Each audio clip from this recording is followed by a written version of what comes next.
Hello friends, сәлем достар. Біздің бүгінгі өтетін тақырыбымыз белгісіздік және болымсыздық есімдігі және туындылар. Видеоны басынан аяқ көрмес бұрын менің каналыма тіркеліп қойыңыз.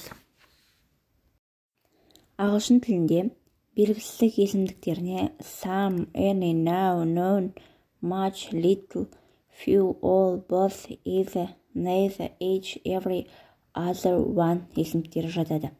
Енді соларға жеке-жеке тоқталайық. Сан белгісіздік есімдігі ол болымды сөйлемдерде зат есімнің жекеше және көпше түрлерінің алдында келеді. Бірінші, зат есімнің жекеше түрінің алдында some сөзі қандай да болса деп аударылады. Мысалға, give me some book to read. Маған оқуға қандай да бір кітап беріңіз. Екінші, зат есімнің көпше түрінің алдында бірнеше деп аударылады. Қайталап айтам. Зат есімнің көпше түрінің алдында. Мысалға, he showed me some pictures. Ол маған бірнеше суретті көрсетті. Зат есімнің көпше түрі дегеніміз бұл жерде picture зат есім. Жалғанғандықтан көпше болып тұр. Сол зат есіміміздің алдында some сөзі тұр. Ол бірнеше деп аударылып тұр. Яғни, ол маған бірнеше суретті көрсетті. Үшінші, саналмайтын зат есімдерінің алдында some сөзі ешқандай да аударма жасалмайды. Мысалға, there is some water in the bottle. Бөтелкеде су бар. Су дегеніміз біздің саналмайтын зат есім. Сондықтан да some сөзі бұл жерде аударылмайды. Келесі, біреуге ұсыныс жасағанда, немесе қандай да бір сұрақ қойғанда some есімдігі қолданылады. Мысалға, would you like some coffee? Кофе алғыңыз келе ме? Деп сұрап тұр. Келесі, could you put some letters for me? Маған хаттар жібере аласыз ба? Біздің бұл екі мысалымызда да ұсыныс жасап, сұрақ қойып тұр, я? Одан кейін келесі. Any. Any есімдігі әдетте болымсыз және сұраулы сөйлемдерде қолданылады. Мысалға, I haven't got any money. Менде ақша жоқ. Has he got any friends? Оның достары бар ма? Any болымды сөйлемдерде қолданып, кез келген деген мағынаны білдіреді. Мысалға, any student can't tell you where the library is. Кез келген студент кітапхананың қайда екенін айта алады. Келесі, some, any, no сөздерінің туындылары.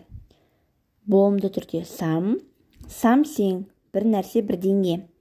Somebody, someone, біреу әлдекім.